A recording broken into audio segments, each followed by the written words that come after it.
All right, so good afternoon to everyone. Welcome for the second panel. It's great that you haven't left. So it seems kind of interesting. And following the first panel, whose objective was to discuss about the extent of the problem, if there is a problem in terms of capture and corporate funding of competition law and policy. The objective of this panel is to look to the way the competition authorities and the courts, the adjudicators, are dealing with the perceived risks of bias, in particular material bias, because as many of you noticed during the first panel, the competition authorities and courts have been confronted to issues dealing with party expertise for almost like 150 years. I mean, there has been a very interesting article by Learned Hand, the Harvard Law Review, back at the beginning of the 20th century concerning the concept of party expert. So courts and judges and competition authorities a little bit more recently have been dealing with issues of bias, and I think it will be quite interesting to hear from their experience. So we have a quite interesting panel here, a mixture, equal mixture of competition authorities staff and high place staff, and also judges, both economists and lawyers, which I think is quite interesting, both sides, and also coming from both Europe and the United States, so presenting a little bit this cross-jurisdictional perspective on the topic. And I think, we have been dealing with party experts, but increasingly as well with policy briefs submitted by third parties supporting one side in litigation, as well as also academic commentary, which is referenced in party submissions quite often, and sometimes also referred to by the courts or by the Advocate General in the EU. On authorities and courts obviously cite such academic work in their decision, potentially also increasing the policy impact of those publications. And some of this work, sometimes even work that has been cited by the courts, has received funding or support from corporate entities directly or indirectly. And of course, competition authorities form part of larger networks, international networks, or international organizations. We have the ICN, we have OECD, we have UNCTAD, would organize public events and meetings with academics and practitioners. Judges also, they have their own events, the Association of European Competition Law Judges being one example. Where also, again, issues of disclosure and of material bias might appear because, of course, we have a number of academics, eventually also people that have been participating in consultancy work that contribute to these programs. And finally, we have also quite a lot of judicial training going on where you have some of this organized by centers which have been funded by corporations for a long period of time. So that obviously raises quite interesting questions about the way the courts, first in their adjudicatory type of work, should deal with issues of bias research. What are the procedural and substantive rules that they develop in order to deal with this type of asymmetry sometimes that might exist between the defense and the plaintiff side? And also what happens with the rest. I mean, all the other types of involvement and public involvement of judges and competition authorities. Should we develop new rules concerning the ontology about these issues? So this is a little bit some of the questions I would like to discuss with such a great group of panelists. So we're going to start first with the competition authorities. We have Ana Sofia from the Portuguese authority, who is an economist, Damien, Director General of the Belgian authority, who is a lawyer, and Fernando, who is a litigator, a public litigator, representing the Commission in many cases at the court. So let's start with first statement about how do you think, is there a problem? I mean, do you feel that competition authorities have developed mechanisms to deal with that issue? Ana Sofia. So thank you so much, Yanis, for inviting me, and congratulations on putting together this event. Actually, I was trying to think when such issues were discussed in open fora, and except for ACE last year in Milan, I couldn't remember another fora where such discussions were held. And then in our day-to-day work, agencies, when we try to find, if you try to find readily available sources that can give you some insights on how to deal with some of these issues, there's very little. As you mentioned, there's Ascola that was already referred in the earlier panel, but there's not a lot out there that can help you optimize your decisions. And this is surprising because identifying and preventing conflicts of interest is a core concern in the activity of competition agencies, of course. There's many tools, many measures that we take to prevent that. But it is, of course, the topic that was discussed earlier in the panel. To some extent, it's not something that we can alone solve, of course. We can advocate for it. And we can do some measures around the edges to mitigate the problem that was mentioned in the first panel, and that's what I'm going to address too. So, first, I'm going to address those measures, bearing in mind that they refer to conflicts of interest sometimes more broadly, so they're not absolutely or completely directed to the points that have been discussed.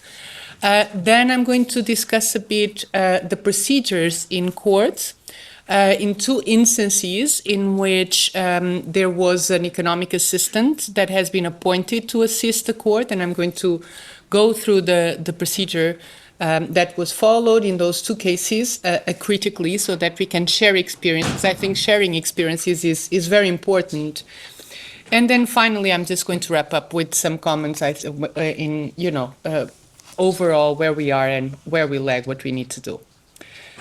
Now, regarding tools on conflict of interest within the ADC, as I mentioned, this is a core concern for us, and there's many tools. There's a code of conduct for ADC staff, which we reviewed last year, and for which there is staff training. Maybe more importantly, related with the previous discussion, there's a regulation regarding conflicts of interest for external service providers that was approved in 2022 and reviewed already this year.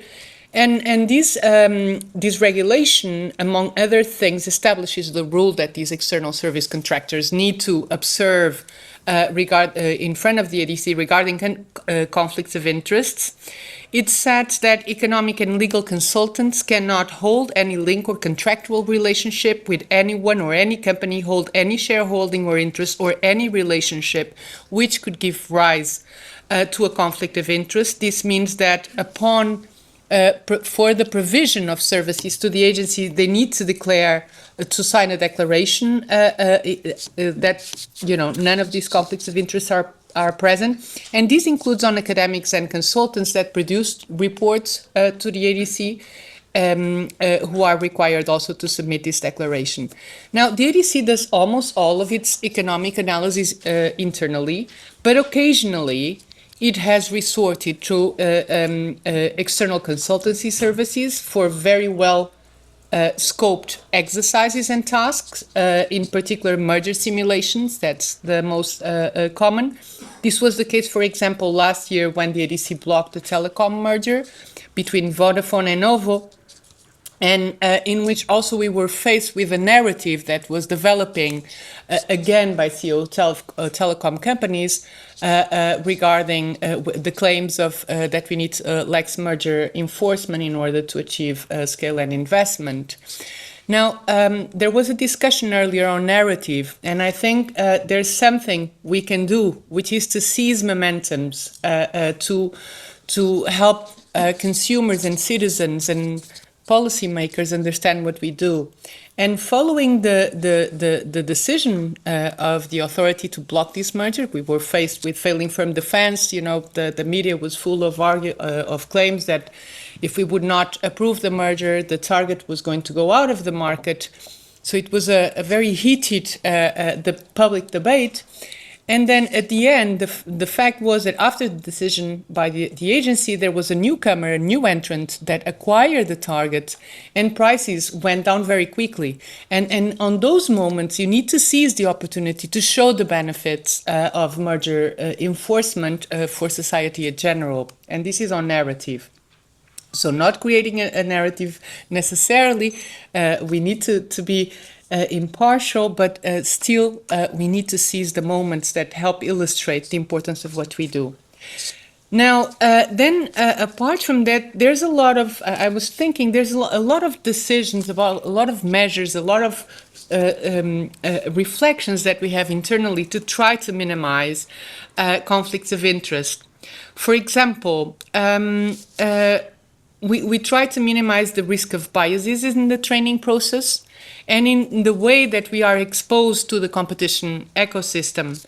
We favor experts to provide in-house training to the ADC staff who are renowned for their unbiased stance to the detriment of consultants, for example, in both training and our long-standing seminar series.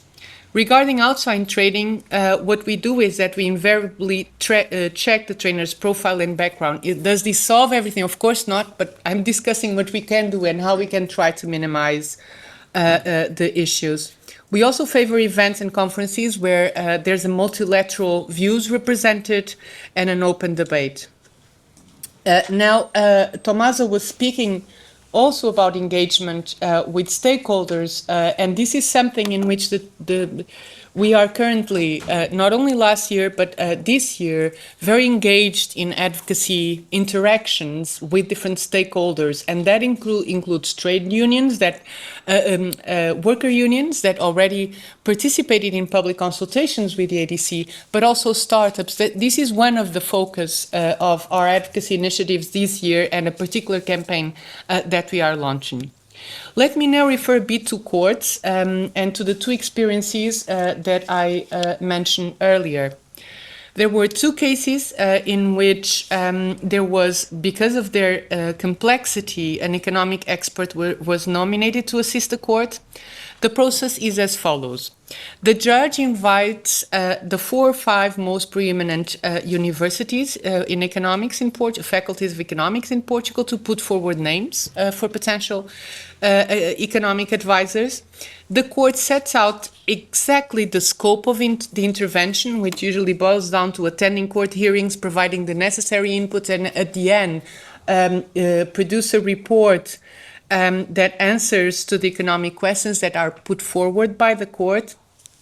And then the parties have an opportunity, both the Portuguese Competition Authority and the undertakings, to react to the candidates and to their impartiality. And then the judge nominates one out of those candidates received. In terms of requirements, the candidates need to be knowledgeable on the substance matter. They must be a person of I'm reading what the court says.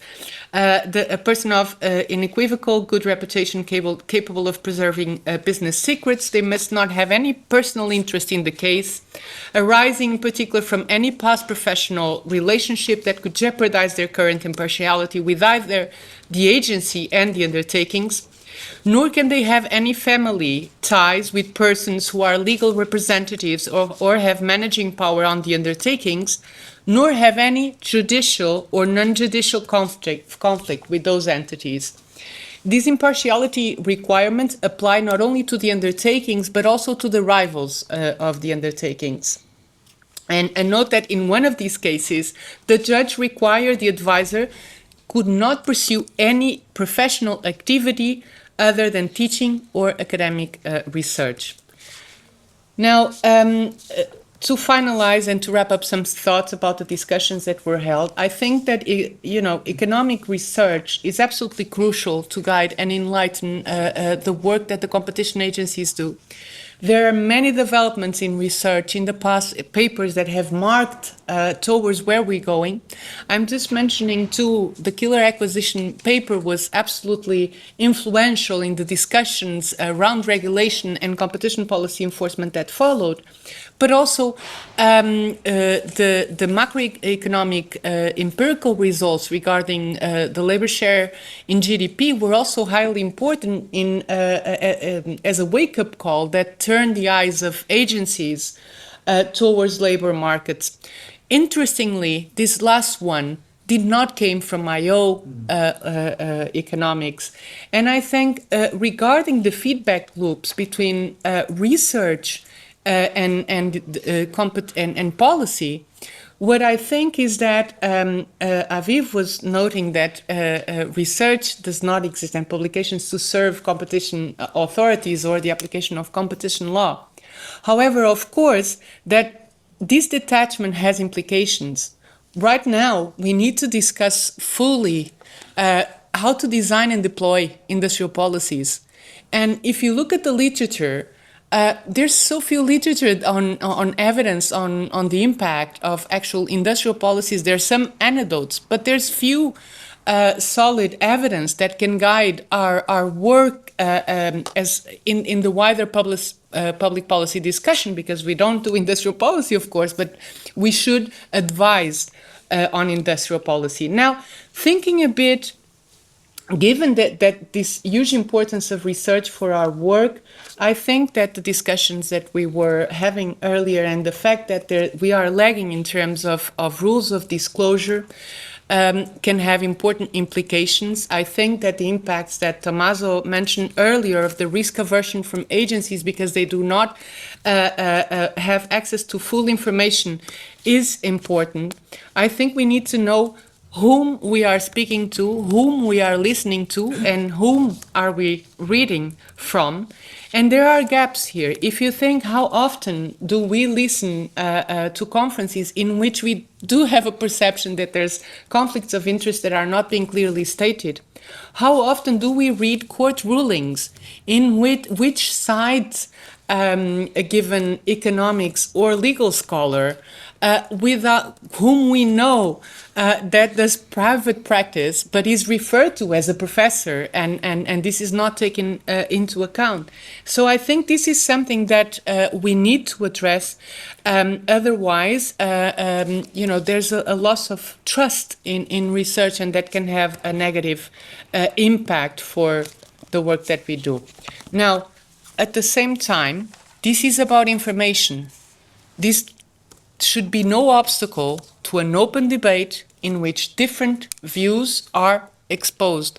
Otherwise, you are closing hermetically agencies and courts in glass boxes, which can only work for confirmation bias, will not make us stronger, will make us weaker. Thanks. Thank you very much, Sophia. Very interesting comments. I was very interested by your regulation concerning external services. Because as you say, we need, obviously, first there's an issue of resources. I mean, we don't necessarily have the resources in terms of quantity of people. I mean, when I joined the Greek authority, I mean, there was actually one person, or even not completely, was an econometrician. So, I mean, how can you do a competition law and policy without having, a number of econometricians? So we needed to get external expertise. Quality also, I mean, you have much more specialized expertise that you need to be able to get. But the question is then, and the openness also, that you want to have an open authority. But how strict are these rules that you have? Because is it really that the specific expert should not have any conflict, or are you going also with regards to the consultancy they're participating at? Because if that's the case, because there are very few consultancies, I mean, you might end up basically having much less access to external expertise. That's a question, practical question. Yeah, practical question. That when the last time that we had these consultancy services was an open procedure, so there were some proposals that would put forward, and the rules were for the people that were going to be involved. I don't recall, the ones that I stated are how they are prepared. The fact and the reason also why I was so detailed in reading this is because sometimes we need experience sharing to understand where possible gaps may be. It's not always transparent. You read something and you say, oh, this is so defensive, this is a very protective, and then there's an angle like that you might miss. In the specific case, however, this was not relevant because it was a solo consultant, so it was not. Yeah. Also, I was finding very interesting what you said. Somehow it joins some of the speakers this morning, earlier this afternoon, concerning the fact that a lot of the novelties that we have seen recently in competition and policy don't come from IO economists, but come actually either from people that are working on business studies. I'm thinking about ecosystems or the work on capabilities, or people that are labor economists, or eventually sustainability economists. Now that we're moving all towards that, so the question is how you can open up the competition authorities to this also type of wisdom from economics, and maybe Damien will have things to share about that and other things as well with regards to the work you've been doing, excellent work you've been doing at the Belgian authority the last couple of years.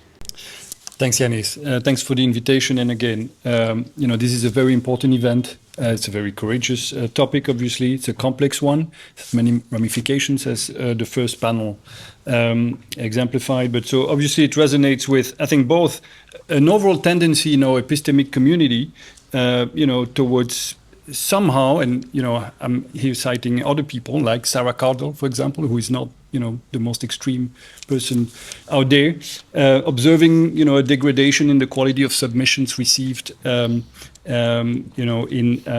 authorities, by competition authorities, whether from the legal or the economic side, probably a reflection of the interest at stake. But it also obviously resonates with more broadly current world affairs. I don't need to describe things here, but there is an obvious connection between bias, capture, manipulation, distrust, and the issues of freedom and the rule of law, which are the bedrock principles of our liberal democracies. Now, just a side note, it's really nice that obviously the Stigler Center is associated with this conversation. Stigler having obviously been the one identifying or at least formalizing the notion of regulatory capture and having developed it. But I'd like also to bring to your attention a slightly or complementary concept that was developed by a young colleague of us, Jan Brolik, a few years ago, the notion of cultural capture, which I think is also important to our field, our epistemic community.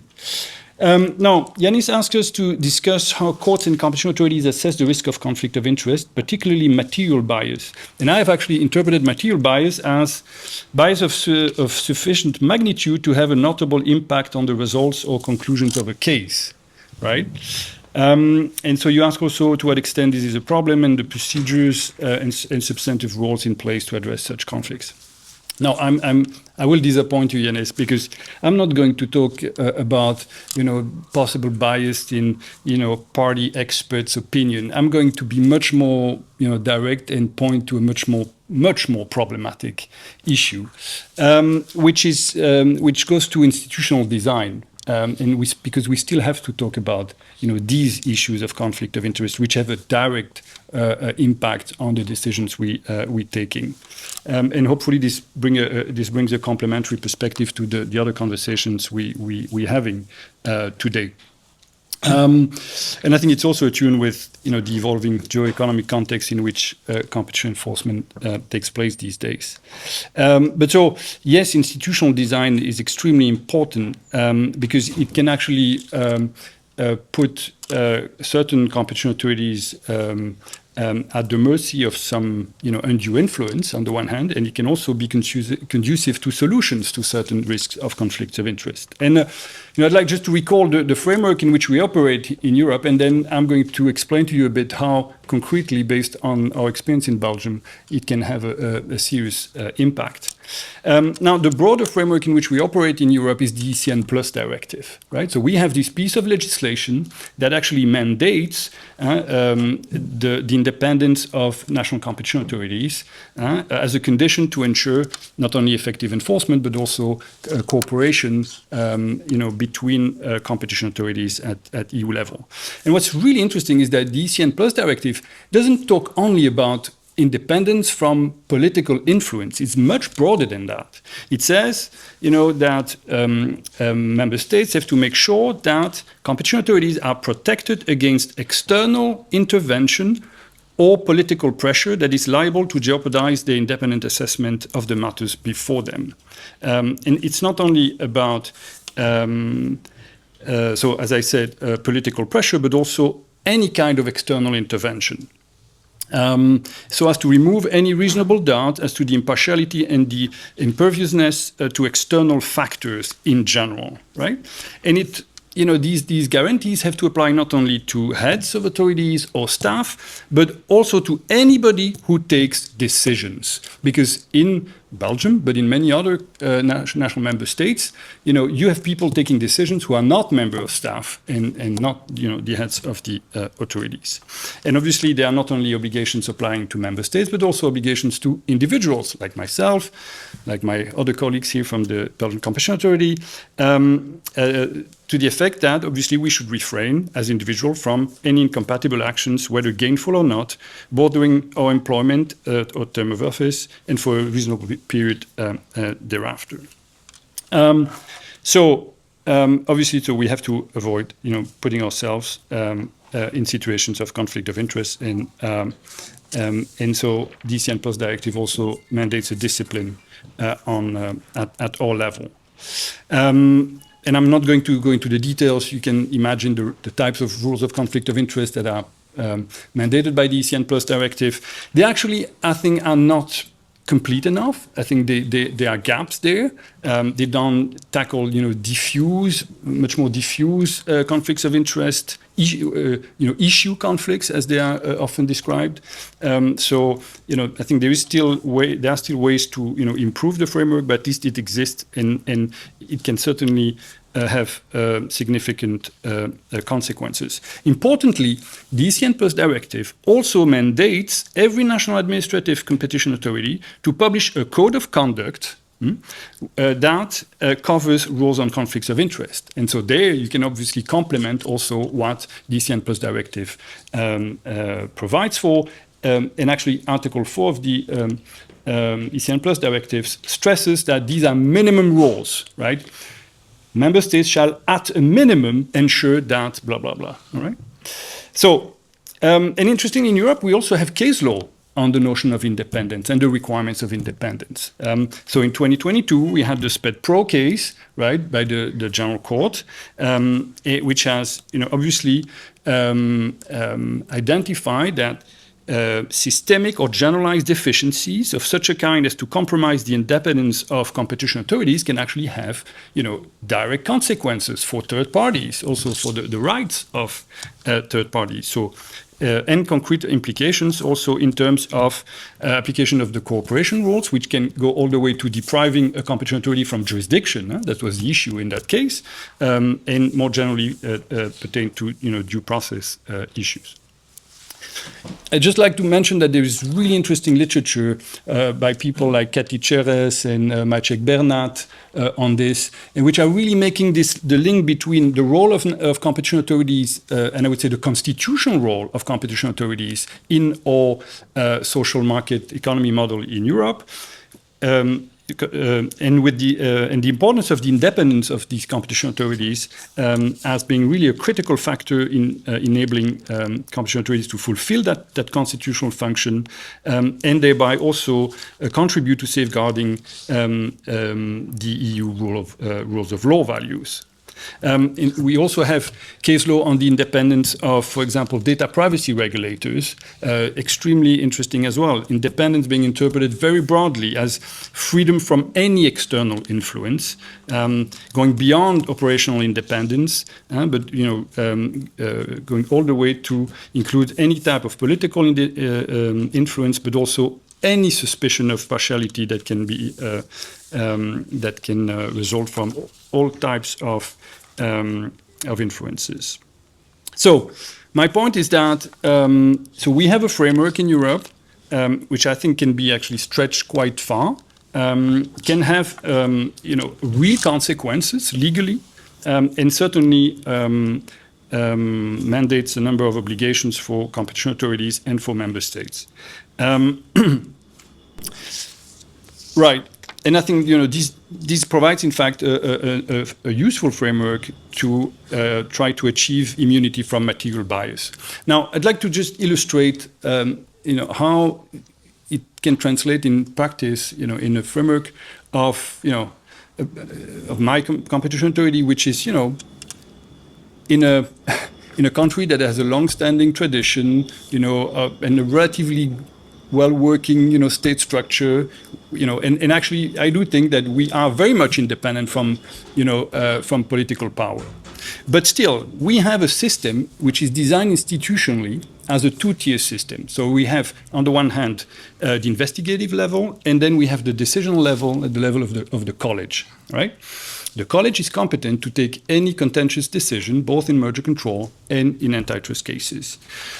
The system causes all kinds of delays. That's not the point. That's not the issue to be discussed today. But how is the college composed? What's the composition of the college? Is the president, who is the only actual staff permanent member of the college. Otherwise, non-permanent members called assessors. There are 20 of them. And originally, the system was designed, apparently to guarantee the independence and the quality of the decisions taken by the authority. But among these 20 people, you have 6 academics, all good. But then you have 8 lawyers in private practice, 2 economic consultants, 2 in-house counsel, 1 former enforcer, and 1 judge. All right. So 12 members out of the 20, actually, just more than half, whose main job is to act as counsel to companies under investigation before the authority. Right? And sometimes in very, very contentious matters. Now, it's a very diverse group of people. I'm not pointing fingers here. That's not the purpose of my message. But what we see is that there are recurring patterns. And more importantly, it does create a risk of material bias. And a very direct risk, not indirect. The risk is that of a direct influence on the practice of authority,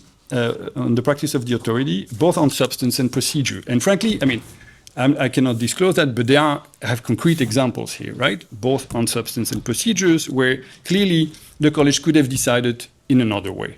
All right. Also, what we observe is that some of these non-permanent members, they openly criticize the work of the authority. In academic journals, on social media, and then you're supposed then to face them a few days later as independent member of a panel that will decide on an investigation that's been running, for years, and in which you've invested very, very significant resources. So, yes, there are incentives based essentially on the other activities that these members have, and probably for most of them, these are also very much unconscious biased, right? And these biases are compounded by how the system is structured, because these people are obviously by construction excluded. They cannot be involved in the investigation that led to the case. So they're not aware of how all the case was built and how eventually it ended up the way it is being presented to the college. And I think the system is designed as such as to be very much, as to make these individuals very receptive also to biased and incomplete arguments coming from other parties, that is from counsel and experts to parties in the cases in which they're going to decide. Because they've not been involved in the whole investigation, because they have limited time, and because obviously they have other activities which are very much linked or can be very much aligned with the parties arguing the case in front of them. So I think it creates a very high risk of capture, a risk of taking shortcuts, and that's not sound. So what are the safeguards, right? Well, first, information is obviously super important to be able to identify conflicts of interest. up until now, the information that was asked from these non-permanent members was very summary on an ad hoc basis. Now we're working to elaborate the system to just make sure we are aware of all the information relevant to assess whether they can be in a position of conflict of interest or not. The second point is, okay, next to information, exposure of these conflicts of interest. Well, they are very high cost to expose these conflicts of interest, because I'm taking a very big risk today in talking to you openly about this. But imagine, the risk I'm taking when I'm actually, sending a letter out there or confronting a member of the college with the fact that he might actually have a conflict of interest that has not been disclosed and that he shouldn't be sitting there. What is he going to think the next time I bring a case in front of him or her, right? And so there are different ways, anybody can actually report the situation to the president, but the president, he's actually interacting on a daily basis with these individuals, or we can confront the person directly, but the procedure is quite costly. And then the third question is a question of remedy, but not obvious at all either. Going to the termination of removal of these people, very long shot, and obviously creating a lot of risk as well. Abolish the system.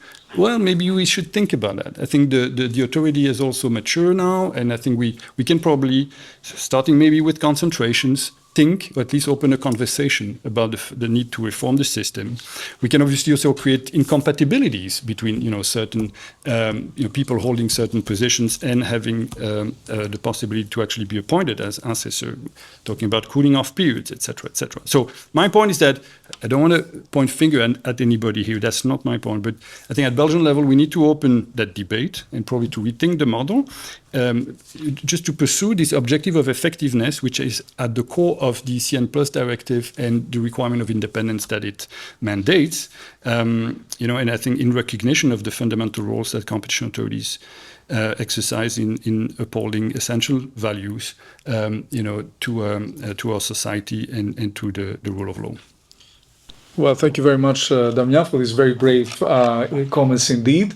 In Greece, actually, we do have two external members that eventually and sometimes have been practicing law at the same time, or economic consultants, out of the 12 members, so it's much smaller percentage.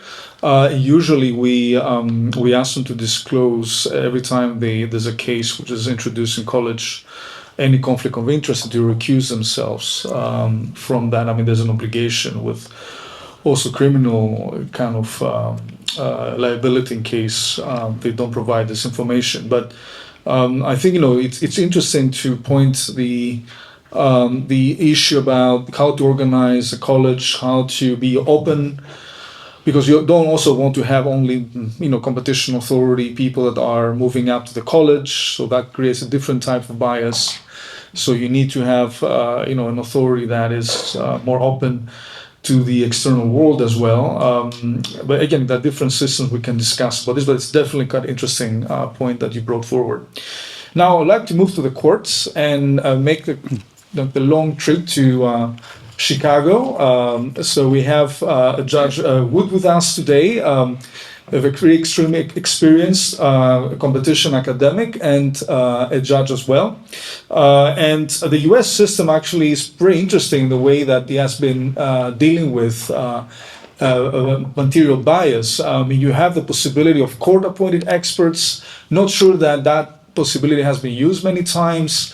You have actually the so-called admissibility step in the assessment of evidence with the Dobbert rules that have been used quite a few times actually for a number of economic experts.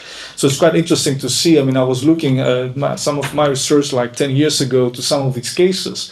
These are pretty interesting cases looking to the different criteria that have been used compared to the Frye jurisprudence in the past in Dobbert. And also, you have the substantive assessment of that economic evidence by judges. So you don't have specialized courts in the sense of the Competition Appeal Tribunal, but many of the judges in particular circuits are extremely specialized or experienced in area of antitrust.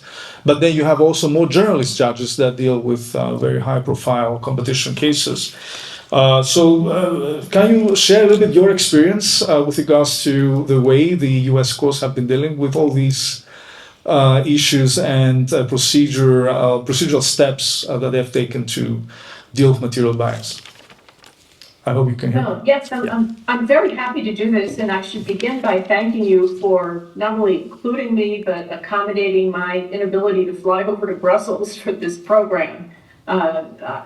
Zoom has its uses, I think, and I very much appreciate it. So you're quite right in terms of the way information reaches judges. First of all, a case is going to begin before a generalist federal district court judge who might have had a background in the U.S. Attorney's Office prosecuting drug cartels, or maybe they've been doing civil frauds or whatever they've been doing, and then suddenly an antitrust case falls into their lap. So there are a couple of things the judge is going to do. The first thing is to administer the rules for expert witnesses as well as the judge is able. And as you said, that really began for modern times in the Daubert case in the early 1990s. That was codified in Federal Rule of Evidence 702. And what that rule calls for is for the judge, first of all, to assess whether the person really is expert in this field.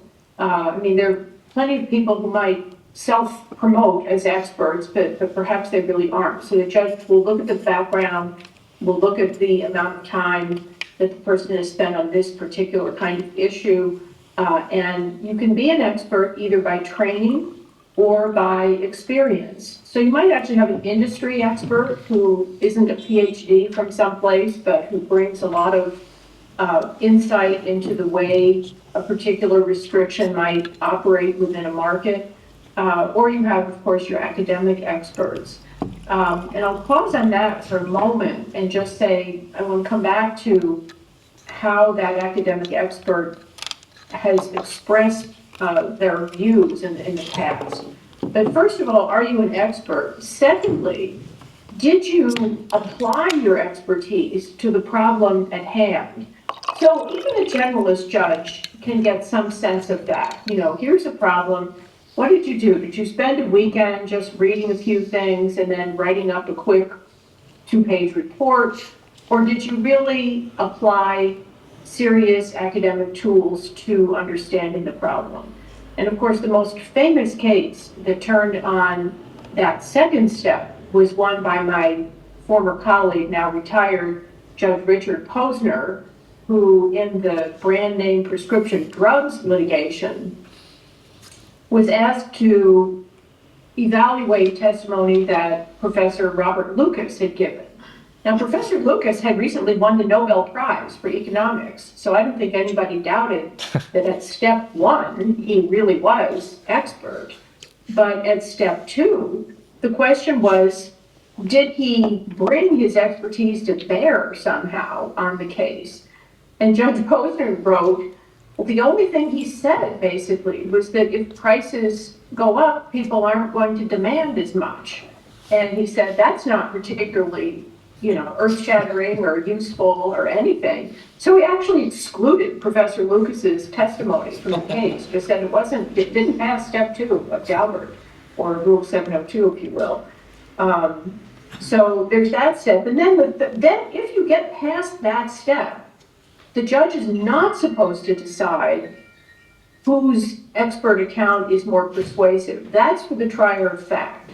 And so that, in a case tried to a jury, would go to a jury. So you're going to have party expert on the plaintiff side, party expert on the defendant side, and the jury will decide questions of the weight of the evidence, as we would put it. Not the admissibility, it's come in, but then how much do you rely on it? So let me go back to the question of how the expert has worked in the field before. In our universities, I think it is increasingly the case that if somebody has received funding for a particular line of research, or if maybe even a paper was commissioned by someone, you will disclose that in a footnote at the beginning of the article. I'm thinking of my friend Sam Sakharov at NYU, who's a well-recognized expert in complex litigation. And there'll be a footnote if Sam was counsel for a party in a case that was discussed, or if Sam received some kind of stipend to support the collection of data, or whatever it might be. So even at the level of the academic article, there is a norm of disclosure. Not a rule, I'm pretty sure, but certainly a norm, and the university itself would expect that sort of thing. That's a theme that's going to run across everything we do, because disclosure is, I think, maybe the strongest tool that the U.S. courts will use.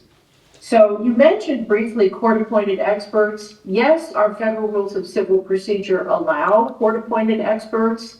No, we don't really use them. I can almost recite to you on the fingers of one hand the number of times that has been used. I'm not quite sure why it's so unpopular, because the parties are already spending a lot of money paying their own party experts. It really can't be that you're just dividing the cost of the court expert. When there is a court expert, the court expert prepares a report. It goes to both sides. They're allowed to offer comments on that, and then the judge can do with it what the judge wants. But that's really not a particularly useful tool. At the district court level, that's about what you're going to get. You're going to get what the parties have put in, and you're going to get what the party experts have said. Once you move to the Court of Appeals, you enter, in some ways, much more dangerous territory, because at the courts of appeals, and certainly even more so at the U.S. Supreme Court, it has become very commonplace for people to file amicus curiae briefs. And we had quite a debate in the Seventh Circuit about this, because here's the problem.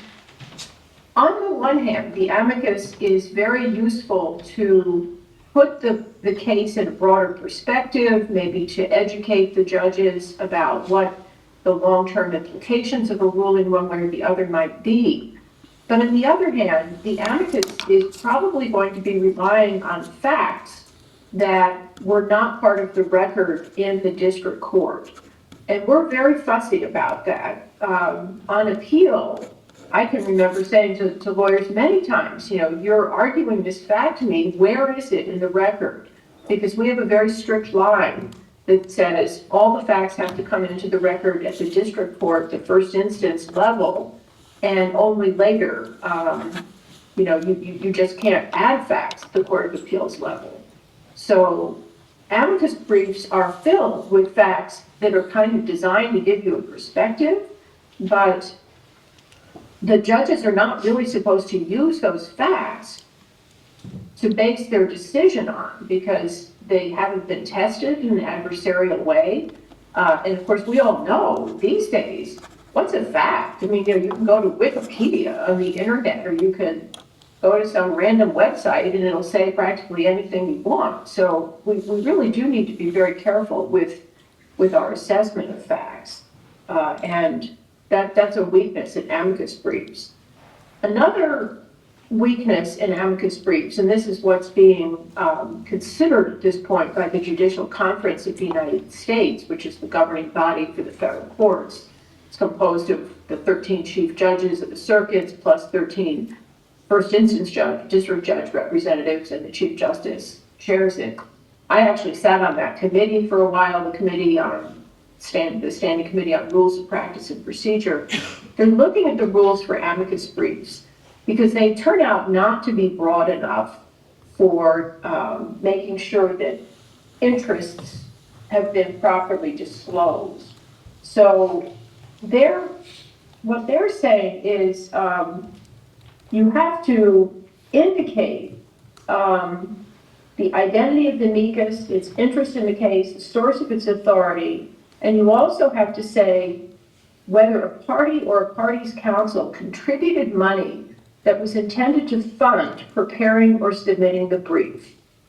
Okay, so far so good. You would want to know that. But what's happening instead is that certain parties contribute money more generally. So in the Google case, as we've seen, Google maybe gives money to the U.S. Chamber of Commerce. They're not earmarking the money for the preparation of a particular amicus brief, but it's a generous contribution. And so what we're struggling with is how can you capture that set of interested contributions, that set of interested parties? And should we require them to disclose if they've given any money, whether earmarked or not, to a participant in the litigation? Now, that's all well and good, and I'll just say there are a couple of constraints on the other side of that that we're going to have to deal with. One of them has to do with the right to proceed anonymously.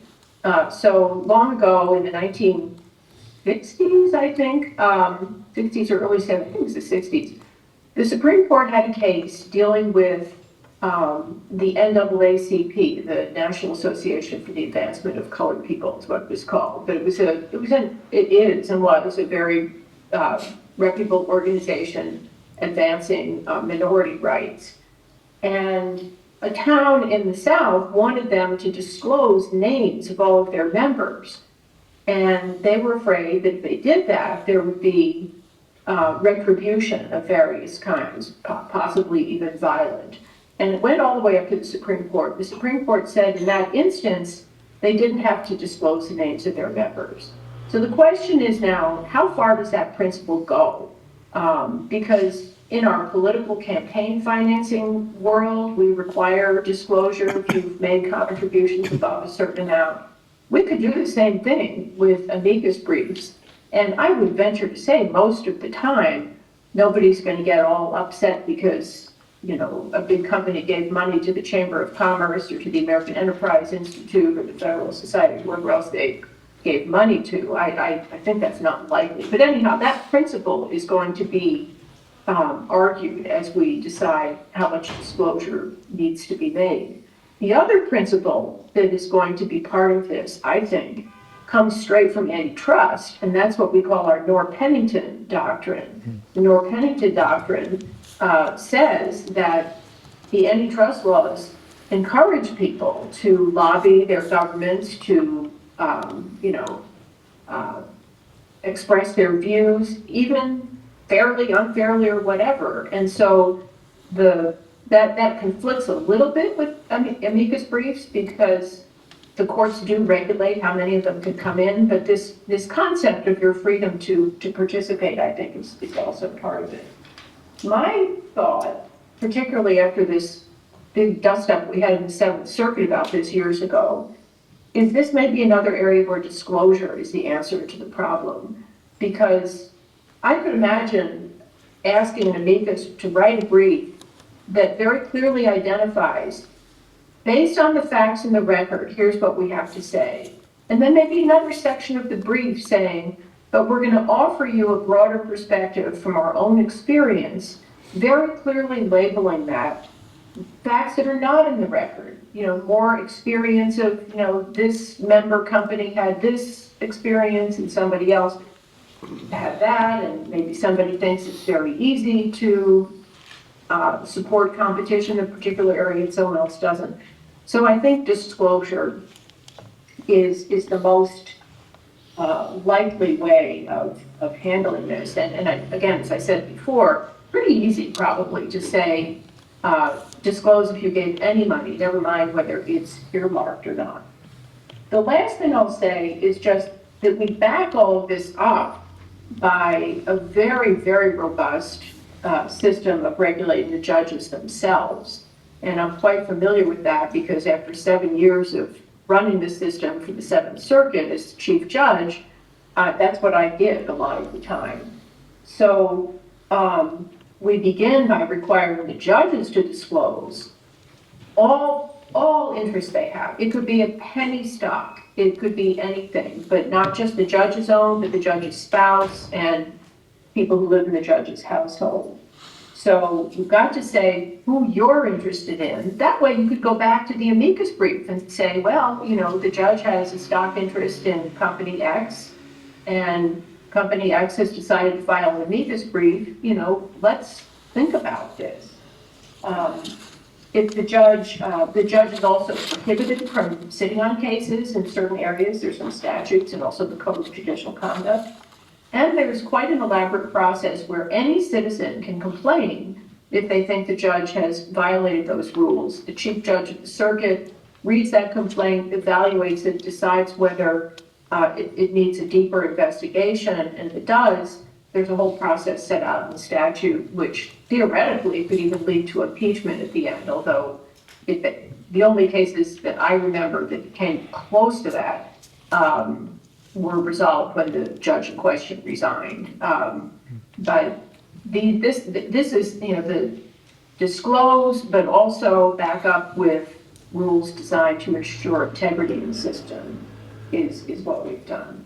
So I think I'll stop there and pass the word back to others, but thank you for allowing me to participate. Thank you very much. Just good. A couple of questions, if I may, with regards to amicus brief. Is it possible in the U.S. system for the DOJ or the FTC to bring in, and will you have different perspective if the amicus brief is from the DOJ or FTC than if it is from, let's say, an association or some other type of university academics? So that's kind of the first question, because we have actually the possibility in Europe, for the European Commission to introduce amicus brief in some national courts. Yes.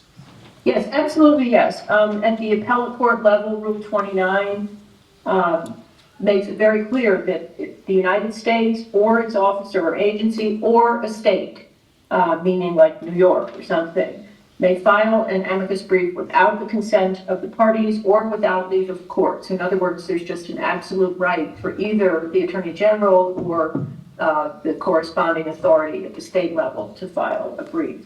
And I can tell you, as the appellate deputy, which I was in the antitrust division many years ago, that's one of the things I did. Somebody would come in and they would say, "We'd like you to file an amicus brief in our case."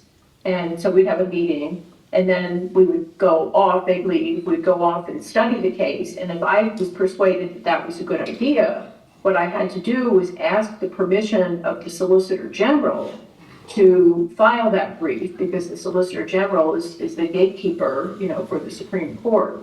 And actually for the lower courts too, there's Solicitor General governs whenever appeals are taken to the courts of appeals. And if the Solicitor General was convinced that this was, a good use of the political capital of the administration, the brief would be authorized. So there was an internal Justice Department process. But once that was over, then as far as the courts were concerned, the United States just had the right to file.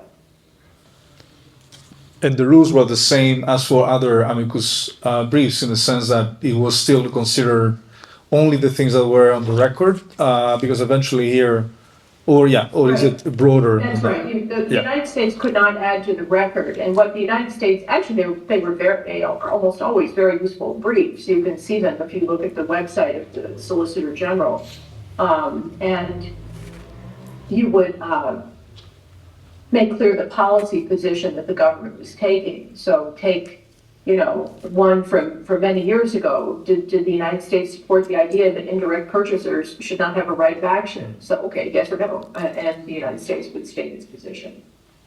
And the second question, I'm sorry I abused a little bit of your time. You mentioned that you don't appoint court experts, although there is this possibility of the civil procedure rules. Do you think that is eventually affecting the type of economic knowledge that is produced, in the sense that instead of the academics are focusing on presenting mainstream views, they are trying to signal that they are an antitrust dove or an antitrust hawk to be able to get hired by the parties, and eventually that is creating some false sort of incentive scheme in the world of academia? I don't know.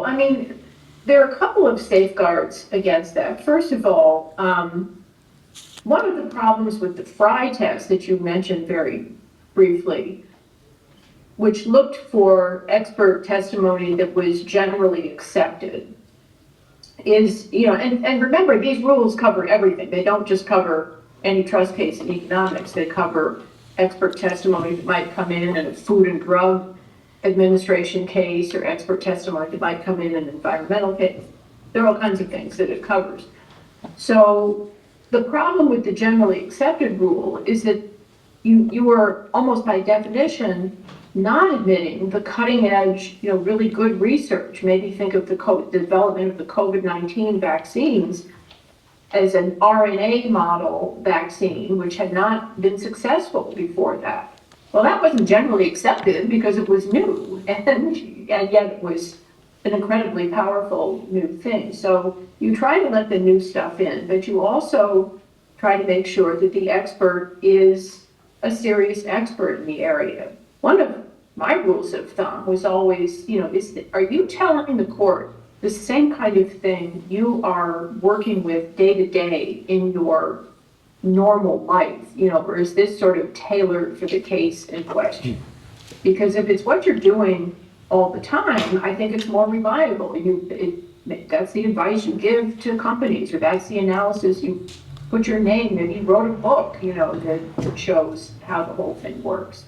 So I'm not that worried that you're going to wind up with fringe viewpoints. The judge may simply not let them in with the gatekeeping, and I think it'd be pretty easy for the other side to tear it apart in the adversarial process. Well, thank you very much for this comment. So I'm now moving to Fernando, who has a huge litigation experience at the European courts, both of them. So he can talk about them to the extent that you can, of course, and also tell us a bit about what is on the other side. I mean, what are the tactics of the parties in these cases, and the exit you had to confront at the court. So thank you very much for anything you can share. Thank you. Yeah, you can use this one. Yes. Okay. Thank you for the invitation.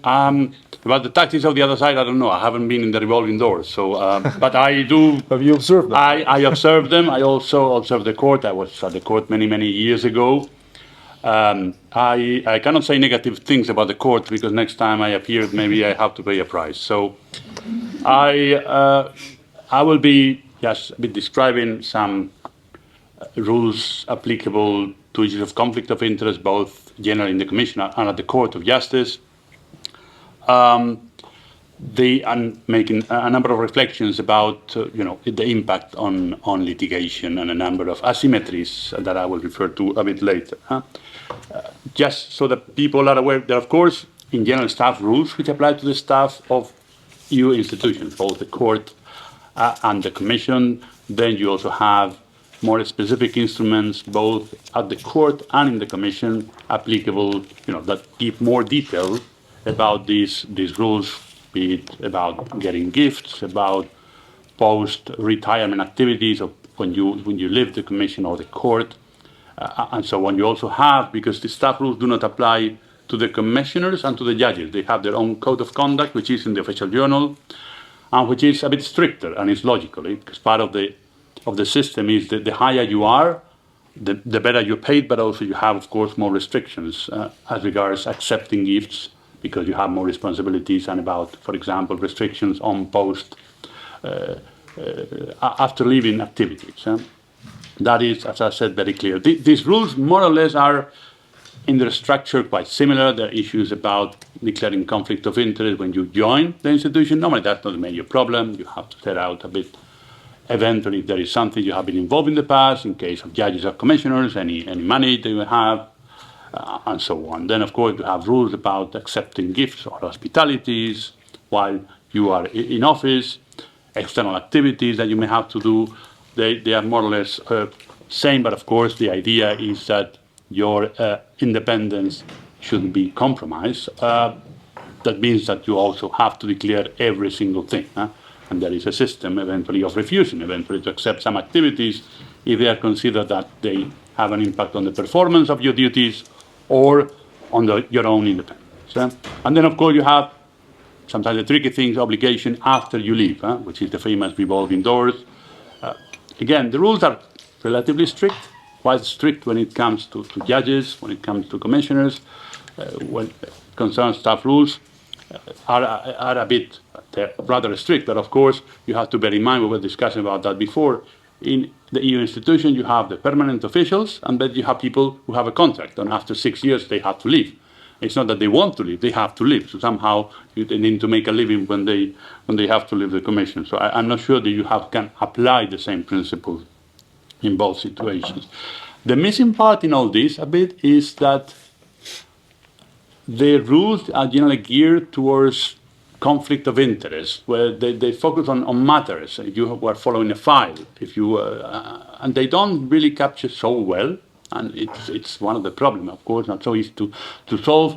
You may be influencing your policy views in the perspective about the perception of reality, what is going on out there, which is more ideological you want, and it's of course more difficult to capture. Of course, you're free to read whatever newspaper you want to read and the sources you want to read. That's a bit, of course, some of the rules by preventing, for example, receiving gifts and so on are geared towards precisely not being influenced. But very often you see that it's being influeed in some type of decisions, specific decisions. Eventually, a company that is involved in a case cannot, of course, be at the same time, of course, paying you a trip or anything.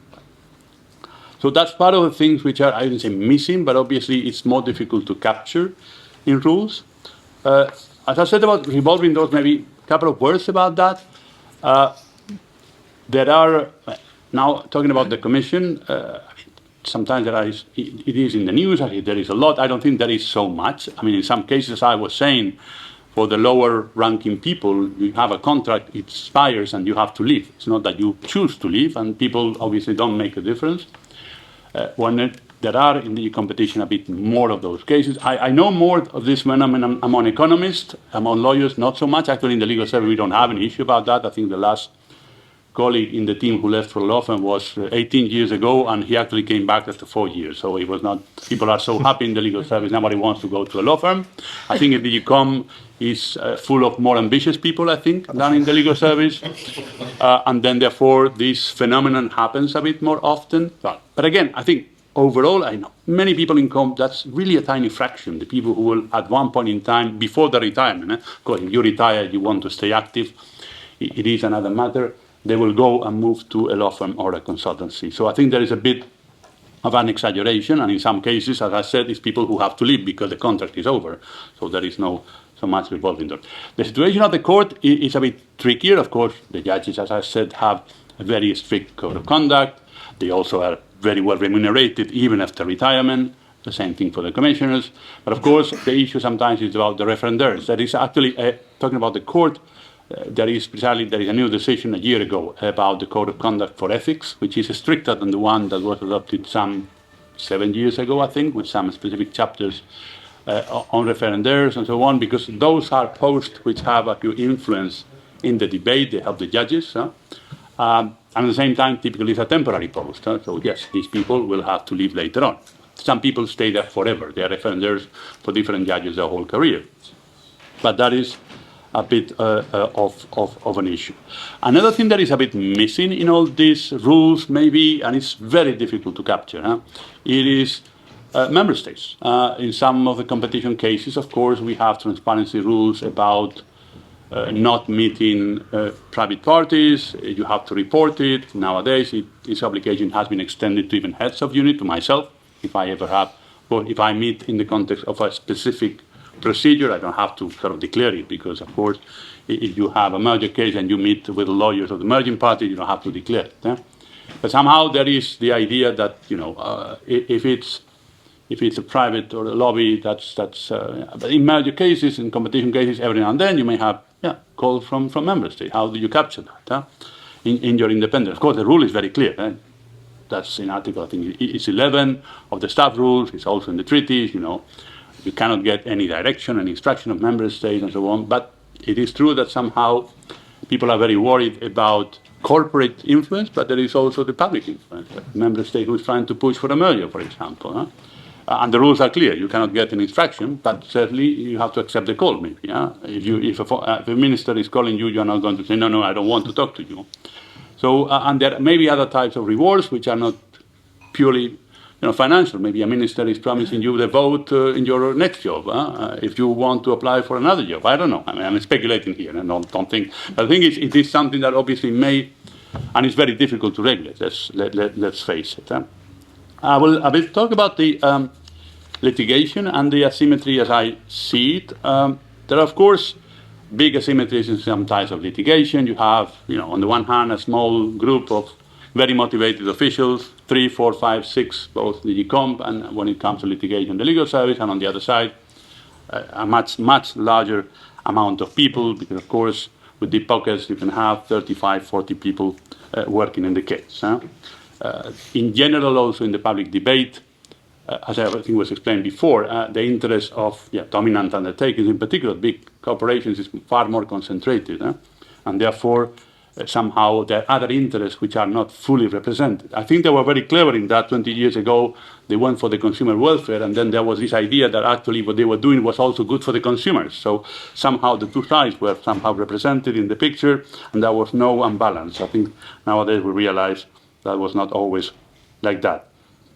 But I think the problem in litigating nowadays is that when I go back 29 years ago when I started litigating, you were litigating through the pleadings. I mean, it was what you wrote and what you spoke during the hearing. Nowadays, with the internet, with the blogs, you have a case, and I don't know, there is a hearing, people start writing, having opinions about cases. By the way, most of the bloggers, they don't even know what they're talking about. In the sense, they don't know the facts of the case. When I read some of them, the case is not really about this, because they have a very partial view of the case, obviously what is publicly available, which is normally a very limited amount of information, and still they want to express a view about that. When you have the opinion of the advocate general, you will have those who do not like it that will try to explain in a blog why the judges shouldn't follow the opinion. Of course, I cannot do that. That's against our ethics, to start and write in a blog saying, the judges should follow it, or something like that. So it is a bit unbalanced in the sense that you are not only fighting in court with the arguments as put forward and the facts as put forward in the file of the case, you're also arguing in the court of the public opinion, or, public opinion is not full public opinion, but you know what I mean. So you have to engage every now and then, in some debates, if there's a workshop or something, just so that at least the debate is not monopolized by the other side. But as I said, I find it very troubling, all these people who are writing about the advocate general opinion, why, in reality they're pleading, we don't have amicus curiae, but this is sort of amicus curiae. But the thing is, of course, it's always very one-sided, because typically it's mainly those who are critical of the opinion who will write something about it. Those who like it, obviously, they're not going to write a post to say, I love it. So that's how it works. So that is, I think, an asymmetry which is quite important.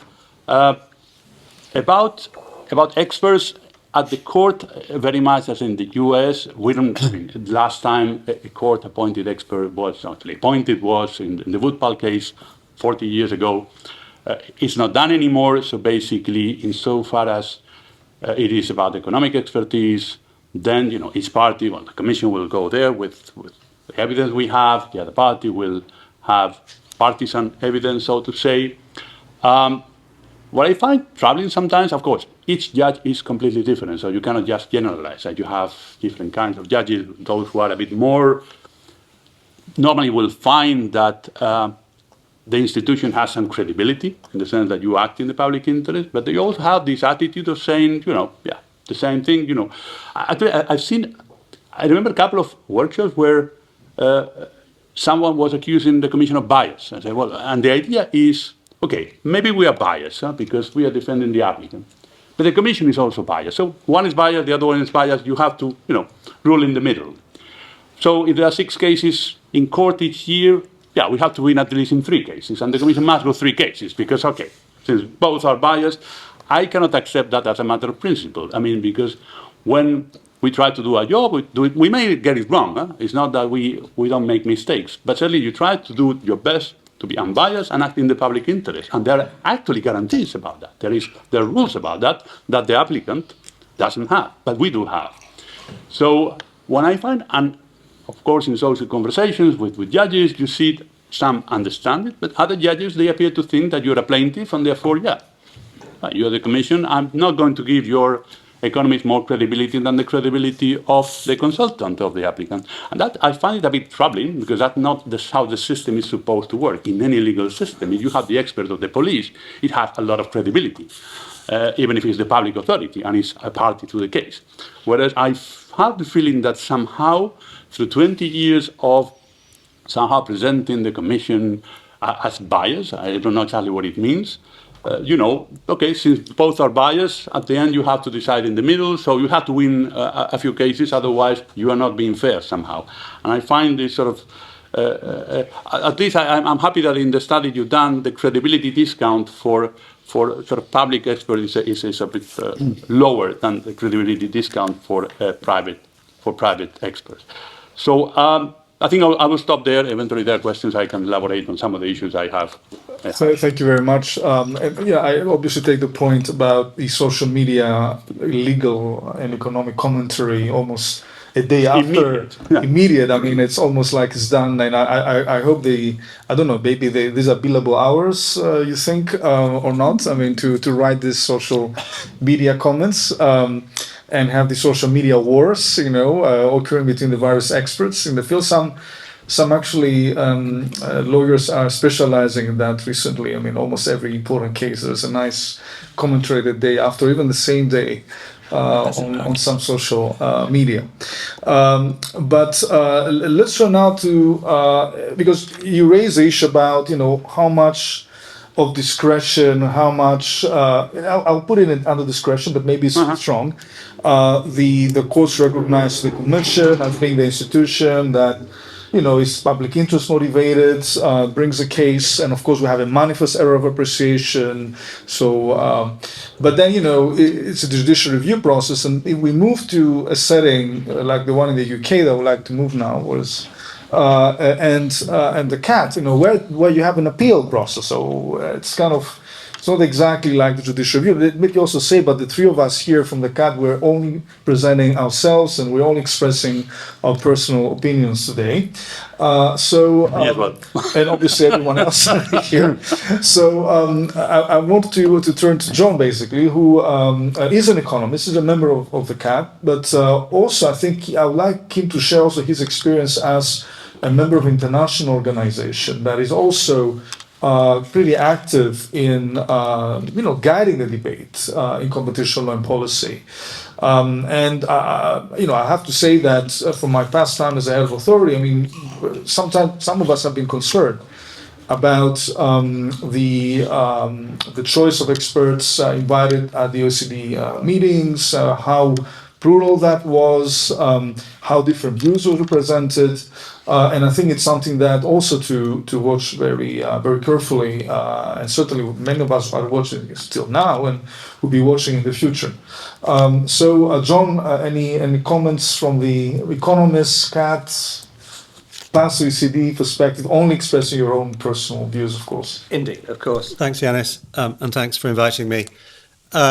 Look, I think I'll probably only deal with the first half of that, given time, quite enough to talk about from the CAT side. Happy to pick up OECD if there's any chance of discussion later. But in any case, there isn't a very fixed process at OECD. Stuff kind of emerges. So for the CAT stuff, as you said, can't speak for the CAT, nor can I speak even about my cases at the CAT, because they're all ongoing. But my perspective on this comes to some extent from looking at a lot of previous CAT judgments for a paper that I wrote for the Tribunal's conference 2 years ago that you were kind enough to reference in your paper.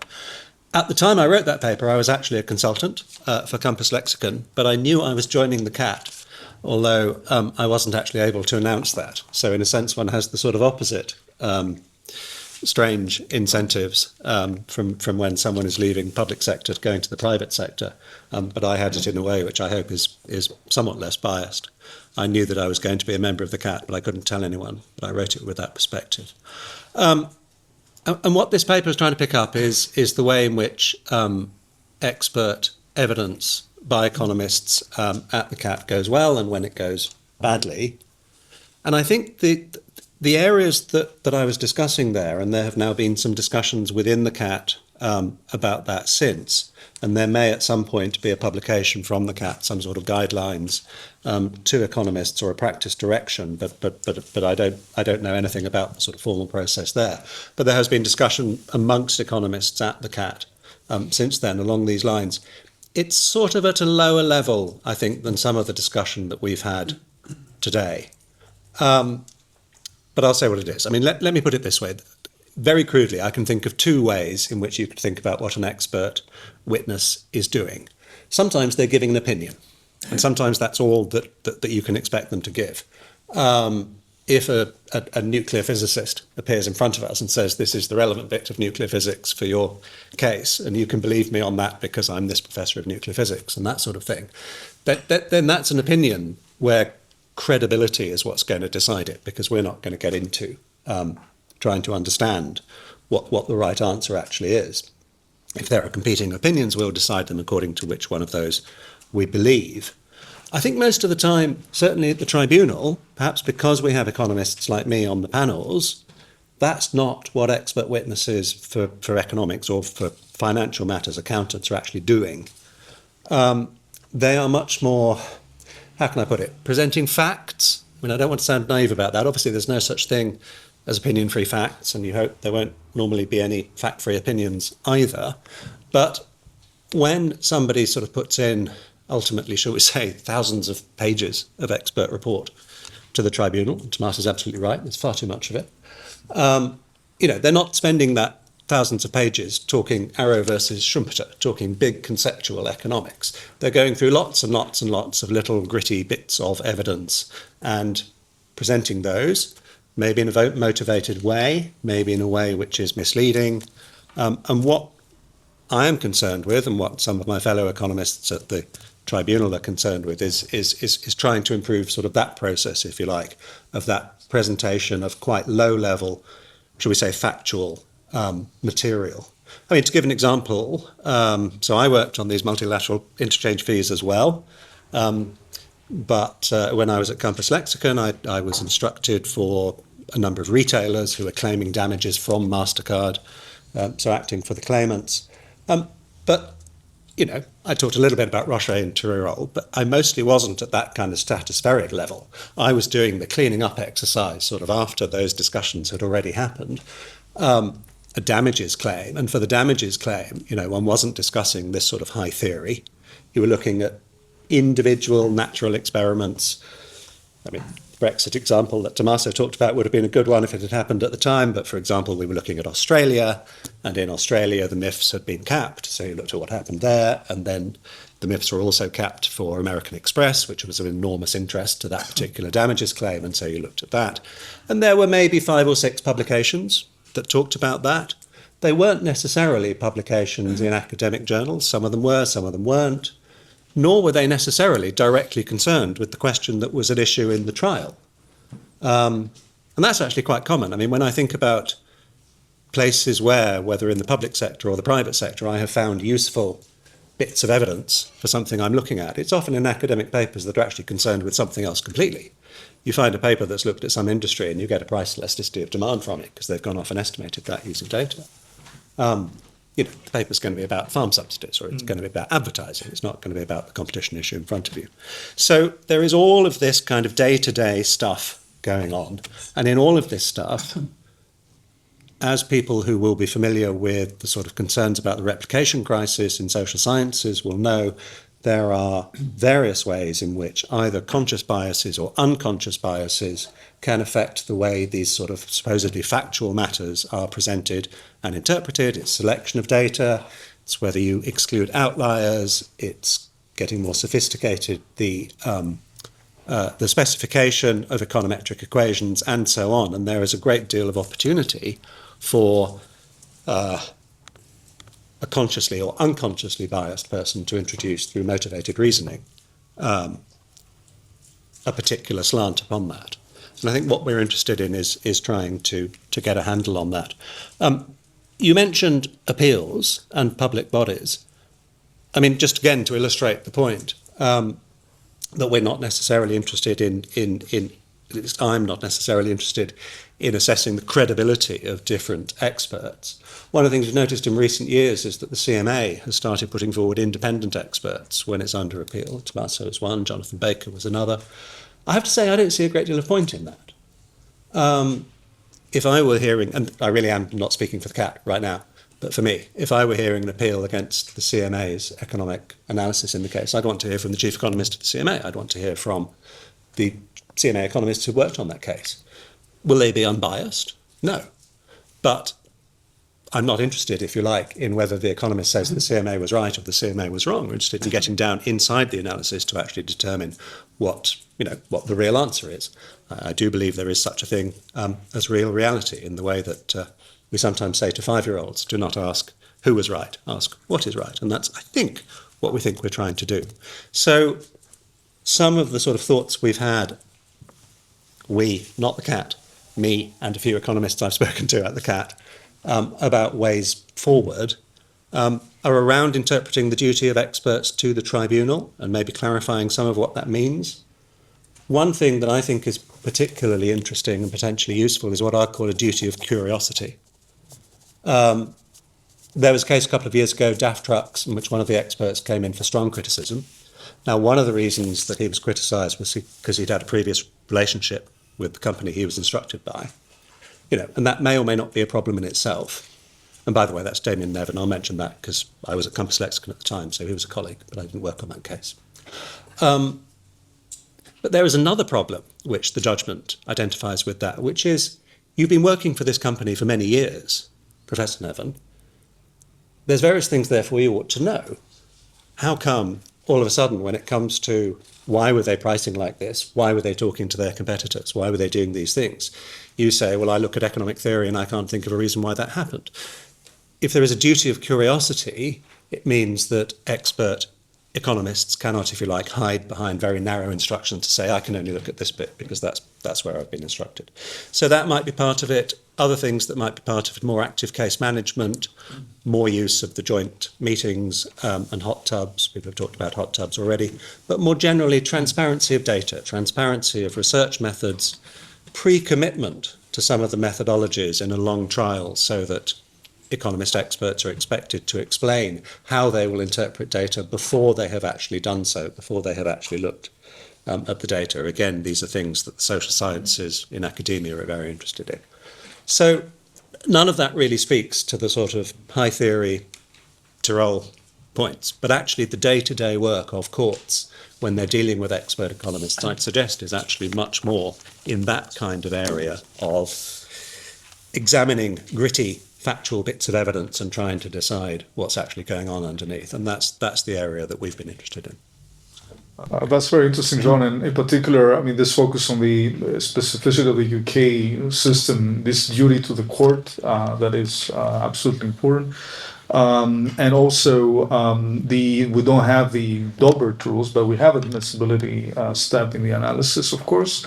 And then we know in terms of substantively, I mean, we're also using this concurrent evidence type of hot tubbing procedure to enable basically take out the lawyers, take out a little bit the more conflictual part, and have the experts have a discussion between colleagues about specific issues. Simon, you have been serving at the CAT more than me and John, so you have more experience on these type of cases. So maybe you can share some last views on this topic. Yeah, happy to, and particularly to avoid duplication with John, just a couple of comments on things that colleagues have already mentioned. Damien talked about the independence of the members of the college at the Belgian Competition Authority. So I thought a couple of words about the independence of members of the CAT. We have some, 20 or 30 members of the CAT who, like John, Yanis and myself sit alongside a High Court judge, and we have a fixed term of appointment for 8 years, and that is non-renewable to protect the independence of the members. In each case, the members, the judges who are going to decide a case, are selected on various criteria, one of which is that there is no conflict of interest, and that's one of the reasons why we have a large pool of potential members. And then thirdly, we are not allowed to advise on competition law, not allowed to advise commercial parties anyway on competition law matters.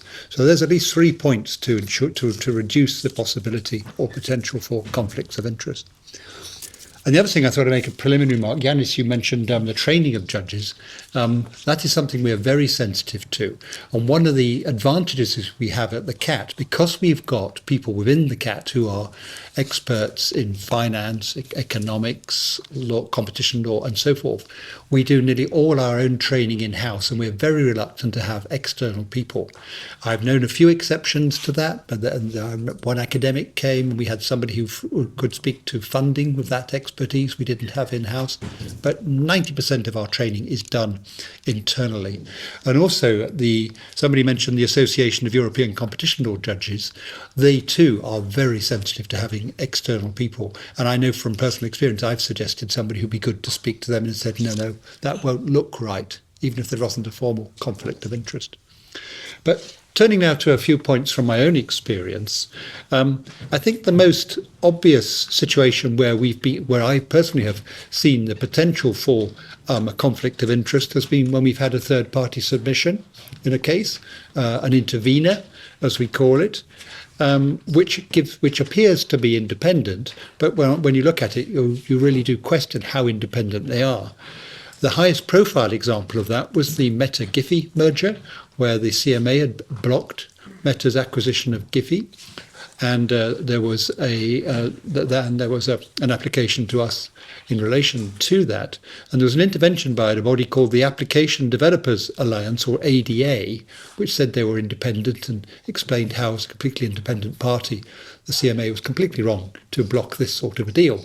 But when we looked at it, and as the CMA naturally pointed out to us, the body was very closely aligned with Meta. Meta was no longer on the board, but it was very much very close to it. The case had been discussed with Meta. Meta had offered to pay their fee, the costs of the intervention if necessary. What we did there was to let them in as an intervener. We had paper from them. We said we would only hear from them if that was really necessary. And then, shall I say that we gave appropriate weight to what they had to say. That was in our discretion. The other area I was going to mention, and John has touched upon this, which comes out often, and that's where the CAT has been concerned about the independence of experts. Not vis-à-vis third parties, but vis-à-vis the party who is paying them. To what extent are they really just an advocate for one of the parties? As John has said, the experts owe a duty to the court. That is in the rules of procedure, and every expert opinion that we receive, it starts off by explaining, I understand that my primary duty is to the court and not to the person who is paying me a fee. Personally, and I really am speaking personally here, I don't get too hung up about that, because I treat them as an advocate like I would treat them as a lawyer. And apologies, and that is, in other words, I treat what they have to say with respect. I'm interested in what they have to say, but I don't really pretend that they are independent. I see them as an advocate.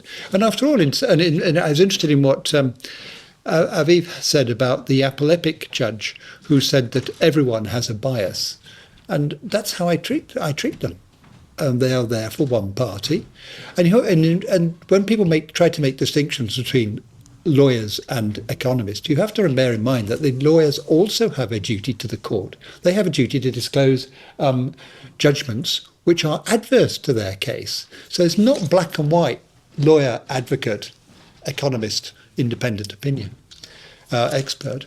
I was going to give the example of that of the Royal Mail, but John has touched on that. So I'll just he mentioned the concerns over the failure to disclose things and the lack of curiosity. They failed to ask the right questions, some of the obvious questions. But how did the court deal with that? They said that they didn't formally see that as a conflict of interest, but they said this undermines his credulity, and we have to be cautious about taking what he says at face value. And reading that, I was reminded of what the Stigler report says about there being a 30% discount in relation to conflicts of interest. And one can only speculate. Did they give his testimony a 30% discount? Feels about right, but that's totally without any evidence. I say that.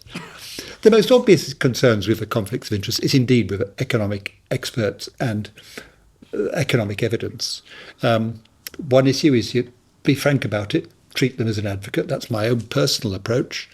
The second thing that I think protects against that is the fact that we are a specialist tribunal, and whenever we're getting economic evidence, we'll invariably have our own economist on the panel, somebody with the experience like John. The hot tub process is another way in which that might be mitigated. But also, I think the other point to bear in mind, and here I speak as the lawyer, is that the economic evidence is only part of the evidence. As Sir Marcus Smith said in an article, this economic evidence goes into the pot with all the other evidence. And as such, that gives us the potential to factor in, if we know about it, the potential conflicts of interest there. In the Britnegg case, which wasn't before the CAT, but it was a competition case, Sir Marcus Smith rejected the claimant's economic evidence, referring to the fragility of the model and that it didn't fit the qualitative evidence. That's perhaps an extreme case, but normally it's a question of balancing the two. Another comment he makes to mitigate against this, that the economists are of a very high calibre that appear before us. They are indeed, but doesn't that create its own problems? Because many of the very best economists are going to be regularly employed by the corporates with the biggest pockets. I don't know what the answer to that is, but I just sort of throw it out there. Two other quick points. Well, no, perhaps I should say that although I've mentioned economists, we have similar issues out in the external world. I mentioned economists, I think, because we have the economists before us more frequently than anybody else as experts. The lawyers are there as advocates, and we know they're advocates. That's quite out in the open. But in the wider world, and Yanis has referred to this, we're well aware, and so has Fernando, we're well aware that there are legal articles out there and posts on LinkedIn that we all see regularly, which are quite, certainly in our view, self-serving, and we put appropriate weight on them. If I may, I'd like to make just two comments in relation to competition authorities' recent statements, only because my colleagues haven't mentioned them, and I was curious about them. One is a statement by the Commission recently in November, telling environmental non-governmental organisations that they could no longer use monies they received from the EU Green Deal for advocacy. And this affects, I think, the income streams to bodies like WWF, Friends of the Earth, and so forth. I mention that because that was seen prior to that as really something which was balancing corporate lobbying interests. It's not a competition-specific point, but I think it's the underlying theme, I think, here is often, certainly Yanis, in your work, is how do we counterbalance perhaps what's seen as the over-influence of corporate bodies. And finally, the FTC made an interesting statement 2 weeks ago, which said that FTC officials, or certainly senior officials, were going to be banned from holding leadership positions in the ABA, from participating in the ABA events, and renewing their membership. Now, there is a positive side to that. I mean, initially one thought one was suspicious of it. There is clearly a positive side to that, in that the ABA is dominated by defence lawyers from the big law firms representing big business. So being alongside the FTC officials gives rise to concerns about big tech capture of the ABA, and generally the cosy relationship with those perhaps after leaving the FTC to join big law firms. But that's in it. Looking at it objectively seems quite positive. But on the other hand, there was so much politicising in that I must admit I got a bit suspicious, and I don't know where I finned up. I couldn't believe it when I actually read the letter. I read the press statement, and that thought, that's interesting, good. I read the underlying letter, though, on the train this morning, and there was a rant about the leftist democratic agenda. And the FTC, what's it going to do? It's going to do some good competition things, and it's going to focus on helping Trump usher in America's golden age. Yeah! Should that undermine my positive view of what they actually said? I don't know. I'll finish on that sort of rather provocative remark. I hope it does. All right, thank you. I think we'll finish this panel with this provocative remark because we're already pretty late, and I hope we'll have the opportunity to discuss later. So and have questions eventually also for the things that were mentioned in this panel. Let me just thank a lot my colleagues for their very, very interesting remarks. We cover a lot of ground. We're going to have like 7-8 minutes break for stretching out, and then coming back for the final panel, the judicial legato.